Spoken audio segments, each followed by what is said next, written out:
It's one of the most iconic places here in ABS-CBN. How do you feel performing Reina and launching the music video here? Someone pinched me. Someone pinched me. I think the last time I was here was when my mom did something here when I was this high pa lang. Wow. Hindi pa ako towering, splendid with my long legs, but it feels like a full circle moment for me because of course I take so much inspiration from my mom. And I've learned so much from her, kaya to be in this iconic theater, the Dolphy Theater, grabe.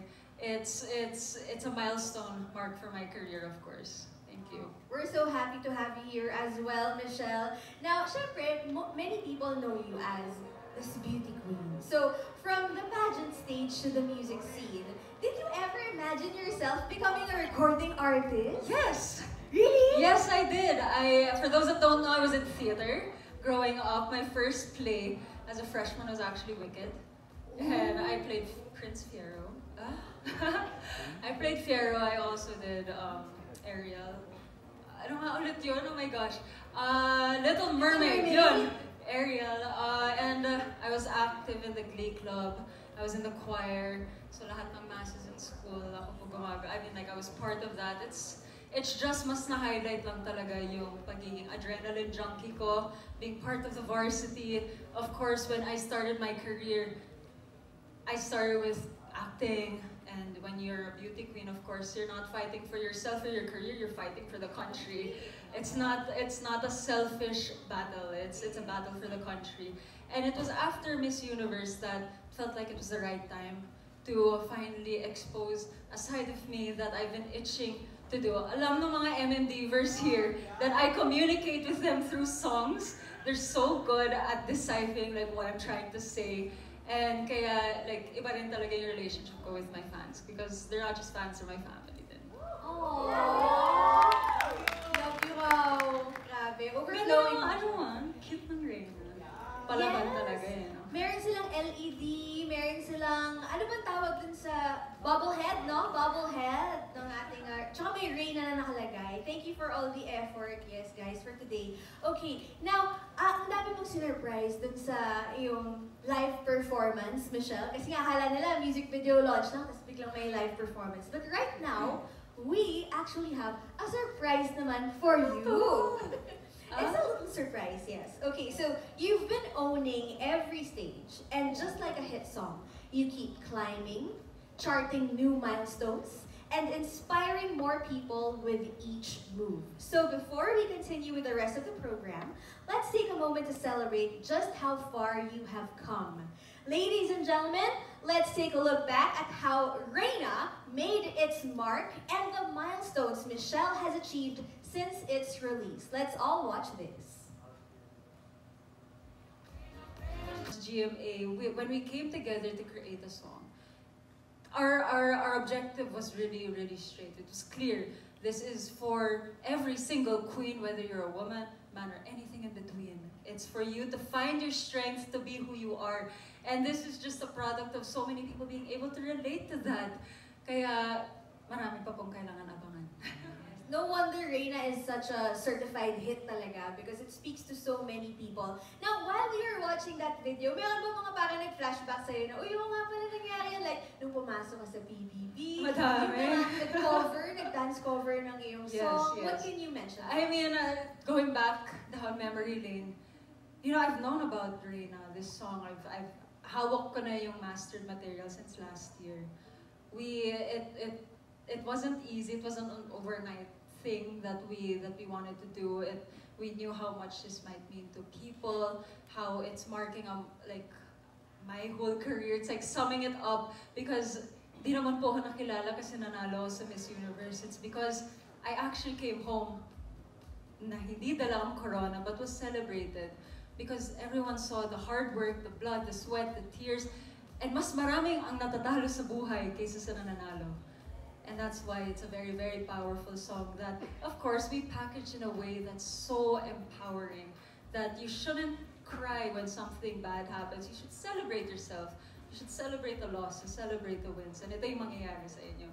Pero it wasn't ang dami nangyari kasi you know, from conceptualizing it, and I took a very active role behind the scenes, not just as the talent, but also as the creative. So it was very collaborative between me, ABS, and GMA. And I'm so proud of my team, Personify, that produced the first music video that you saw. And ito rin, I'm so excited for all of you to see it because this one is really dedicated to all of you, specifically for this month, specifically for the community that really screams loud and proud for our pride. Kaya this one is really for them. Marami pa po tayong pagdadaanan. I'm just glad we're off to a great start. We are, yes. We really do love MMD. And now that you've mentioned it, na meron ng special version, let's talk about that. So later on, we are gonna let you watch the whole music video for the first time, pero bukas pa talaga yung launch niya, okay? June 26, 7 p.m. So tomorrow 7 p.m. But because you know this day is full of surprises, you are gonna be the first ones to see Reyna music video Pride version. But before we play it, syempre pag-usapan muna natin. Of course. Okay, so mag-chika muna tayo. yeah, so para alam natin what to expect, ano bang aabangan, tsaka para mas may meaning yung music video pag pinanood natin. So let's talk about the reason behind the Pride version. So this is a special version of the Reyna music video, specifically created to celebrate Pride Month. I only came out, I think, around 2023 after I won Miss Universe Philippines. But even before then, I was a loud and proud ally na rin of the LGBT community. Of course, my mom, I really credit my mom na ganun ako mag-isip kasi bata pa lang ako, she was so vocal about her love to the gay community, to the whole community. But if you remember, I was the most bashed Miss Universe Philippines queen. And it was because they were trying to take that against me, my identity against me. And when I came out, I finally mustered up the strength to come out because I didn't want to come out in competition. My fight wasn't about that. Of course, I advocate for autism awareness, and I just knew, knowing the pageant community, that if I came out in competition, everything else that I was fighting for might have been clouded. But everything happens for a reason because it's when I came out after, grabe talaga yung reception and how it really turned the table for me and my confidence and the kind of love I received to the community. And I know this is a big community that helped me do what I did in El Salvador, do what I did after. And this is really for them and for what they've been able to do for me. And you know, I won't be tired of screaming my alliance because we are part of an amazing community. I love June. If my birthday was just on June, favorite month ko na siya. Pero bias tayo sa April, but if ever, like, you know, it's such an amazing time to celebrate your pride and to celebrate who you are. And it's more than just being out. It's about loving your own and everybody around you. So perfect timing talaga na hinintay mo muna. Pinalipas mo muna yung April, tapos talagang June. You know, mas may impact talaga because it really is for the community. Yes. And kung kilala na yung nanay ko, I think mas makikita na yung nanay ko sa video na to. And you really see na I am the daughter of my mom. Kaya I'm so excited for you all to see it. Medyo pinaghirapan po talaga namin. This video was created by Yumi Us. If hindi nyo pa sila kilala, they've produced so many amazing music videos for BN and some of your favorite bands. Kaya we really had the best onto this project, of course. Napanood mo na ba yung music video? And Ano, what was your syempre. reaction? Syempre, creative producer din naman ako dito. But my reaction, you know, it's, whenever I do something kasi, it's really, you know, you're just, every single day, you're just trying to do the best that you can. And when all of those micro steps finally come together to create an amazing visual, amazing story, yung tipo kang sarap matulog. Kasi ilang araw yan ng walang tulog. And really working behind the scenes, and it's so fun. It's fun, it's light, it's empowering, it's so gay. And it just means a lot. And hopefully it resonates with a lot of people also. And hopefully it's just a party. It's really meant to celebrate the song and all of its pride. And sa sobrang Reyna niya. Sobrang Reyna energy lang. Kahit yung sinabi mo, feeling ko relatable, yung mga walang tulog dyan, mga, pag nakita mo na yung final product na deserve mo talagang mag-rest after. Ganun kasi ang ganda. Parang nagbunga lahat ng hard work ng sarili mo and your team as well. So, we're so excited to see it. But while we haven't seen it yet, without spoiling anything, ano yung most memorable scenes mo or yung mga filming experiences mo during the music video? I was so nervous shooting this because we shot this, I think, before the other music video that we shot also. So this was actually one of the first moments that I had to really sing and dance. So I do have so much pride for what I was able to do here. But syempre, on a different note naman, you know, always sharing the same stage as my mom is always such a memorable thing for me. But may cameo role ako here in this video. And hindi siya tao. But one of the things that I love was that my childhood dream car, I was able to turn pink. And I was able to include it in this music video. And pagbigyan niyo na ako, very sentimental queen ako. I've been working towards getting a Jeep for myself, and finally for it to be in one of my first music videos and to see it there in all of its pink glory, parang it just feels really good. And syempre, it was the first time that I was able to work with ABS-CBN together with GMA. Kaya everything collectively, it's so hard to choose just one.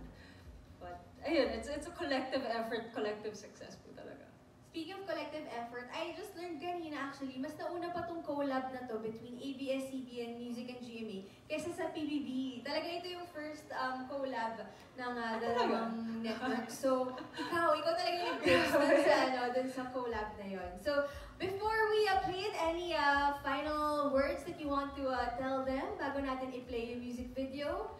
Honestly, I just wanted to say thank you sa walang sawag suporta sa akin. To everyone that's here that I constantly see everywhere, maraming salamat. Hindi ko makakalimutan ang mukha niyo. And I hope you enjoy. Thank you, of course, to my Star Music family, my GMA Sparkle Management family, my personal team that's here, Personify, my glam team, my styling team, everyone. Know that I love you, and everyone that's watching, hey, mabuhay, alisala. I hope that you guys enjoy this. Alright, this is it, the moment we have all been waiting for. Ladies and gentlemen, here is Michelle D's official music video for Reyna Pride version.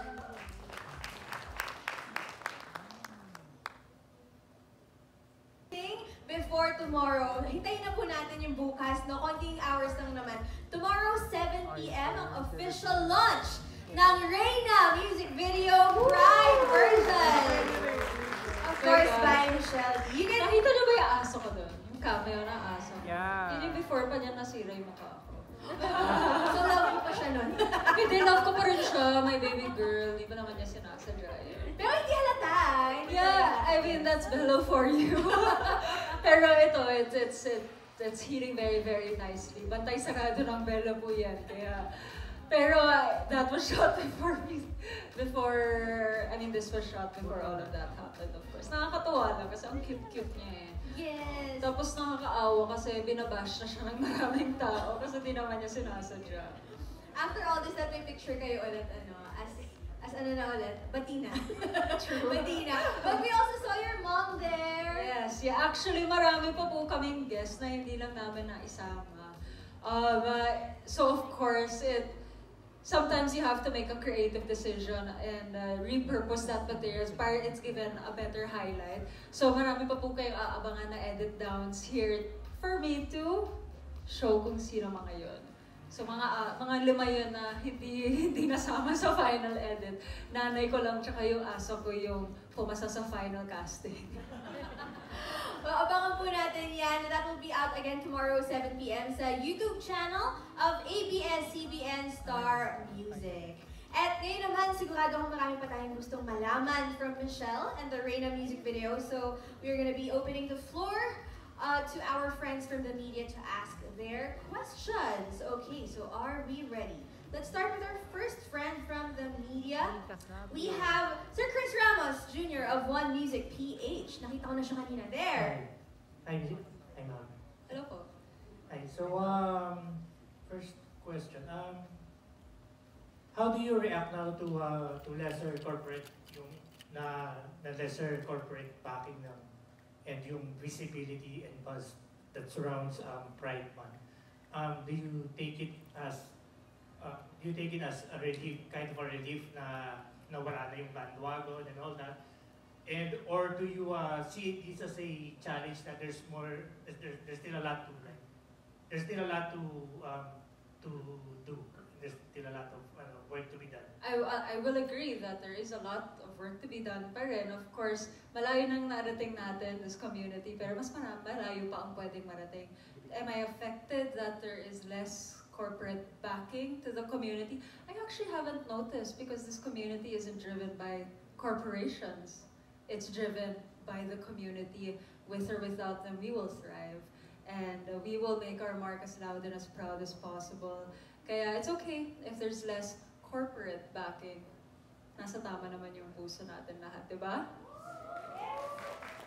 And also, can we expect more music from you in the future? Like even other songs na na hindi about that's more like the personal songs or even songs na fun. Actually, hindi po. Ito lang po yung only kanta ko. Hindi tigilan. Hindi, ito lang po yung only kanta ko, tapos na. No, of course, marami pa pong aabangan. There's actually a whole album that's already in preparation. Some of them are already recorded. It's just the matter of releasing it at the right time. Pero marami pa po kayong aabangan, a lot of genres. I'm actually very, very excited for the more sensual songs that we're going to release. And some anthemic also, taking inspiration from a lot of my idols. And what matters to me, of course, this was dedicated specifically to all of you, to everyone that helped me along my journey, to everyone that can relate to that journey. Pero marami pa po, mahaba pa po ang buhay nating lahat. So tuloy-tuloy po yan kasi music is forever. I thank you. Thank you, Sir Chris Ramos of Fun Music. Pero sundutin ko na rin yun. Sir Chris mentioned na, you mentioned na you also take inspiration from your idols. May we know, like, sino yung mga idols mo in the music industry? Local or international? Both! Sige. I mean, of course, number one dyan, I would love to be able to collaborate with Casey Tantingan.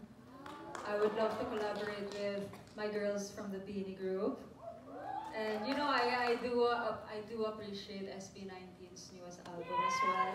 Kaya, you know, for local artists, andyan din si Juan Carlos. Ay nako, marami po talaga. And, you know, I love how they're able to communicate their feelings and emotions to their fans and their experiences through song and art. Pero if we're gonna think big, of course, andyan si Beyonce, si Justin Bieber, si Shawn. Fangirl din naman si Mitate. Ay, hindi pala si Mitate, mali. Si Tay-Tay, Taylor Swift. Pero subtle plug pala. Pero you know, sky's the limit. Sky's the limit and a lot of collaborations are on the way. Okay lang guys. I'm excited for that. Okay, now let's go to our next question. From Stars Kotog, Mr. Alan Sancon. Sir Alan, are you? Can we hand him the microphone, please? There you go. Hello, congratulations, Michelle. Thank you po. Nakaka-LSS yung song. At pwedeng gamitin sa pageant, di ba? Oo naman. Dapat it was released specifically before pageant season para with the hopes na magagamit po talaga siya sa pageant stage. So congratulations. Nag-start naman yung lahat ng to because you are crowned as Miss Universe Philippines ng 2023. We're just curious kung you want to share with us yung mga memorable experiences mo, some like yung mga funny or memorable thing happened to you during the pageant, especially siguro yung competing internationally. International? Actually, grabe, the success naman kasi po talaga ng 2023 year ko is the accumulation of the experiences that I experienced in my first two pageants. Of course, I represented the Philippines as a Miss World, so that was a national and international competition. I joined again Miss Universe 22, and I won first runner-up. 23 was when I said, you know, third time's a charm, what am I doing wrong? And I really had to look inside and see what was going on, and that was because hindi ako nagpapakatotoo sa sarili ko. Hindi ako nagpapakatotoo kung ano talaga yung kaya kong gawin sustainably.